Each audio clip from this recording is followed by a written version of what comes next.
লোকসভা ভোটের পর থেকে রাজ্যপাল সংঘাত একেবারে চরমে। আর সেই সংঘাত নয়া মাত্রা পেয়েছে, কারণ মুখ্যমন্ত্রী মমতা ব্যানার্জির বিরুদ্ধে মানহানির মামলা করেছেন কুণাল ঘোষ সহ তৃণমূল বিধায়কদের বিরুদ্ধে মানহানির মামলা করেছেন রাজ্যপাল সিবি আনন্দ বোস। এখানেই থেমে থাকেননি রাজ্যপাল সিবি আনন্দ বোস। রাজ্যপালের বিরুদ্ধে উঠেছিল শ্লীলতাহানির অভিযোগ, আর সেই শ্লীলতাহানির অভিযোগে তদন্ত শুরু করে কলকাতা পুলিশ।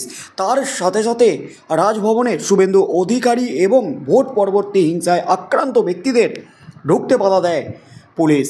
আর সেই নিয়েই কিন্তু বিনীত গোয়েল এবং ইন্দিরা মুখোপাধ্যায়ের বিরুদ্ধে কেন্দ্রীয় স্বরাষ্ট্র মন্ত্রকের কাছে নালিশ জানিয়েছিলেন, অভিযোগ দায়ের করেছিলেন রাজ্যপাল সিবি আনন্দ বোস। কেন্দ্রীয় স্বরাষ্ট্র মন্ত্রক যেন পদক্ষেপ নেয় এই দাবি করেছিলেন রাজ্যপাল সিবি আনন্দ বোস। তার পরপরই কিন্তু সংবাদ সংস্থা পিটিআই সূত্রে যে খবর এসেছিল, অবশেষে কেন্দ্রীয় স্বরাষ্ট্র মন্ত্রকের তরফ থেকে নবান্নের নোটিশ পাঠানো হয়েছে ইন্দিরা মুখোপাধ্যায় এবং বিনীত গোয়েলের বিরুদ্ধে অবশেষে শাস্তিমূলক ব্যবস্থা করছে, তদন্তের নির্দেশ দিয়েছে কেন্দ্রীয় স্বরাষ্ট্র মন্ত্রক। তবে অবশেষে অবস্থান স্পষ্ট করল কেন্দ্রীয় স্বরাষ্ট্র মন্ত্রক। অবশেষে বিনীত গোয়েল এবং ইন্দিরা মুখোপাধ্যায়ের শাস্তিমূলক পদক্ষেপ নিয়ে বিবৃতি জারি করল কেন্দ্রীয় স্বরাষ্ট্র মন্ত্রক। অবশেষে সামনে এলো বিস্ফোরক তথ্য। এই মুহূর্তের সবচেয়ে বড় খবর, রাজ্যপাল সিবি আনন্দ বোসের অভিযোগের ভিত্তিতে কেন্দ্রীয় স্বরাষ্ট্র মন্ত্রক কলকাতার পুলিশ কমিশনার বিনীত গোয়েল এবং ডিসি ইন্দিরা মুখোপাধ্যায়ের বিরুদ্ধে শাস্তিমূলক ব্যবস্থা গ্রহণ শুরু করেছে বলে খবর পাওয়া যাচ্ছিল।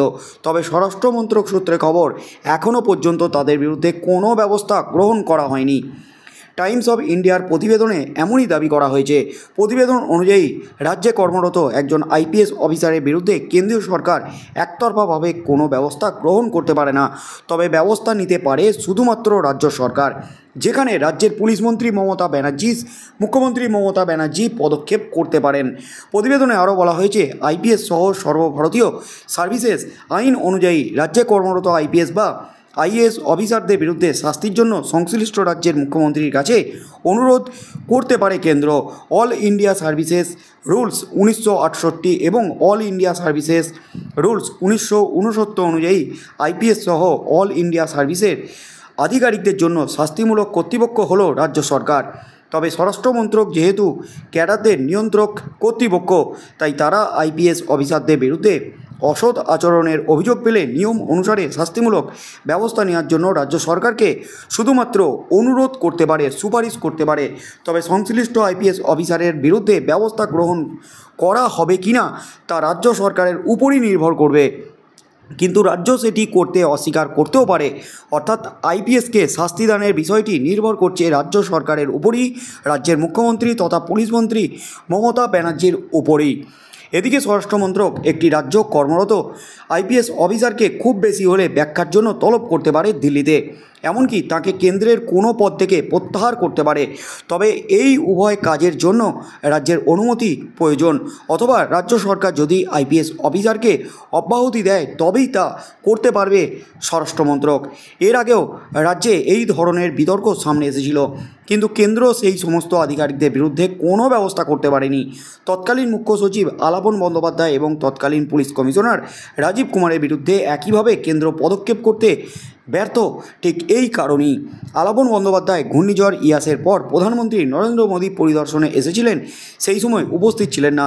তৎকালীন পুলিশ কমিশনার রাজীব কুমারও 2019 সালে মুখ্যমন্ত্রী মমতা বন্দ্যোপাধ্যায়ের সঙ্গে ধর্নায় বসেছিলেন, কিন্তু তাঁদের বিরুদ্ধে কেন্দ্র কোনো ব্যবস্থা গ্রহণ করতে পারেনি, কারণ রাজ্য সরকার তাদের পাশে দাঁড়িয়েছিল। এই প্রেক্ষাপটে স্বরাষ্ট্রমন্ত্রক বিনীত গোয়েল এবং ইন্দিরার বিরুদ্ধে কতটা কড়া পদক্ষেপ করতে পারে তা নিয়ে প্রশ্ন থেকে যাচ্ছে। উল্লেখ্য, গত মাসে কেন্দ্রীয় স্বরাষ্ট্রমন্ত্রী অমিত শাহের কাছে জমা দেওয়া রিপোর্টে রাজ্যপাল অভিযোগ করেন, তিনি প্রয়োজনীয় অনুমতি দেওয়া সত্ত্বেও ভোট পরবর্তী হিংসায় ক্ষতিগ্রস্তদের সঙ্গে তার দেখা করতে দিচ্ছেন না কলকাতা পুলিশ আধিকারিকরা। 2024 সালে এপ্রিল মে মাসে রাজভবনে কর্মরত অন্যান্য পুলিশ আধিকারিকদের বিরুদ্ধে এক মহিলা কর্মীর মন গড়া অভিযোগ প্রচার ও উৎসাহিত করার অভিযোগও তুলেছেন রাজ্যপাল। তারপরই কলকাতা পুলিশ কমিশনার বিনীত গোয়েল এবং ডিসি সেন্ট্রাল ইন্দিরা মুখোপাধ্যায়ের অপসারণ চেয়ে কেন্দ্রীয় সরকারকে চিঠি লিখেছিলেন রাজ্যপাল সিবি আনন্দ বোস। সেই চিঠির প্রতিলিপি 4 জুলাই রাজ্য সরকারকে পাঠানো হয়েছে। তার মধ্যেই কিন্তু যে খবরটা ছড়িয়ে গিয়েছিল গোটা রাজ্যে, পিটিআই সূত্রে যে খবর উঠে এসেছিল যে রাজ্যপালের অভিযোগের ভিত্তিতে কেন্দ্রীয় স্বরাষ্ট্র মন্ত্রক ব্যবস্থা গ্রহণ করেছে, শাস্তিমূলক পদক্ষেপ গ্রহণ করেছে, নির্দেশ দিয়েছে, তদন্তের নির্দেশ দিয়েছে। কিন্তু যে খবরটা উঠে আসছে, রাজ্যপালের অভিযোগ পেলেও তারা এখনও রাজ্য পুলিশ কর্তাদের ব্যাপারে পদক্ষেপ শুরুই করেনি, সেই দাবি করল কেন্দ্রীয় স্বরাষ্ট্র মন্ত্রক। অবশেষে কেন্দ্রীয় স্বরাষ্ট্র মন্ত্রকের তরফ থেকেও কিন্তু এই দাবি করা হলো, অর্থাৎ সংবাদ মাধ্যমে যে খবর প্রচারিত হয়েছে সেই খবরটাই সঠিক।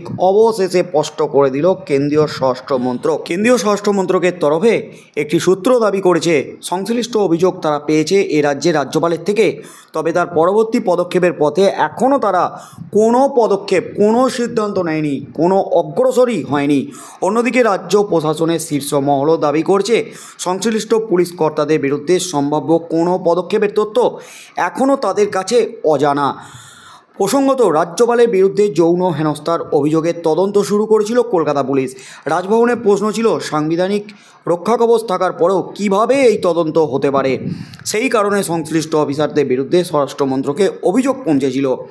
অভিজ্ঞ আমলাদের একাংশের দাবি, আইএএসদের নিয়ন্ত্রক কেন্দ্রীয় কর্মীবর্গ এবং প্রশিক্ষণ দপ্তর, আইপিএসদের ক্ষেত্রে তা কেন্দ্রীয় স্বরাষ্ট্র মন্ত্রক। কিন্তু যে রাজ্য ক্যাডারে সংশ্লিষ্ট পুলিশ কর্তারা কাজ করছেন তাদের অনুমতি ছাড়া সরাসরি কোনো পদক্ষেপ করতে পারে না স্বরাষ্ট্র মন্ত্রক। স্বরাষ্ট্র মন্ত্রকের সেই অধিকার নেই, হাত পা বাঁধা। রাজ্য অনুমতি না দিলে, মুখ্যমন্ত্রী মমতা ব্যানার্জি অনুমতি না দিলে বড়জোর মন্ত্রক সেই পুলিশ কর্তাদের ক্ষেত্রে বদলির নির্দেশ দিতে পারে, তাদের বদলি করতে পারে। কিন্তু তারপরেও রাজ্য না ছাড়লে সরাসরি আর কিছুই করা থাকে না স্বরাষ্ট্র মন্ত্রকের, কেন্দ্রের। সংশ্লিষ্ট মহল মনে করিয়ে দিচ্ছে 2020 সালের ডিসেম্বরে বিজেপির তৎকালীন সর্বভারতীয় সভাপতি জেপি নাড্ডার কনভয়ে হামলার ঘটনা ঘটেছিল। সেই কর্মসূচির নিরাপত্তার দায়িত্বে থাকা ডায়মন্ড হারবারের তৎকালীন police super Bholanath Pandey, DIG presidency range Prabin Tripathi এবং এডিজি দক্ষিণবঙ্গ রাজীব মিশ্রকে ডেপুটেশনে নিয়ে যেতে চেয়েছিল স্বরাষ্ট্র মন্ত্রক। রাজ্য সরকারের সম্মতি চেয়ে মন্ত্রক চিঠি দিলেও সায় দেয়নি নবান্ন। তারপরে সংশ্লিষ্টদের বিরুদ্ধে বড় কোনো পদক্ষেপ হওয়ার কথা মনে করতে পারছেন না অভিজ্ঞ আধিকারিকদের অনেকেই। অর্থাৎ কেন্দ্রীয় স্বরাষ্ট্র মন্ত্রক কোনো পদক্ষেপ করতে পারবে না এই ব্যাপারে, এমনই কিন্তু তথ্য উঠে আসছে, এমনই কিন্তু দাবি আধিকারিকদের। তার মধ্যেই কিন্তু রাজ্যপালের এই যে আবেদন কেন্দ্রের কাছে, সেটা যে ধোপে টেকেনি এমনই কিন্তু মনে করছেন রাজনৈতিক মহলের একাংশ। তবে শেষ পর্যন্ত কি হতে চলেছে, গতকাল রাজ্যপাল মুখ্যমন্ত্রীর কাছে রিপোর্ট চেয়েছেন, মুখ্যমন্ত্রীকে চিঠি লিখেছেন, কি পদক্ষেপ নিয়েছেন এই সমস্ত আধিকারিকদের বিরুদ্ধে, ইন্দিরা মুখোপাধ্যায় এবং বিনীত গোয়েলের বিরুদ্ধে।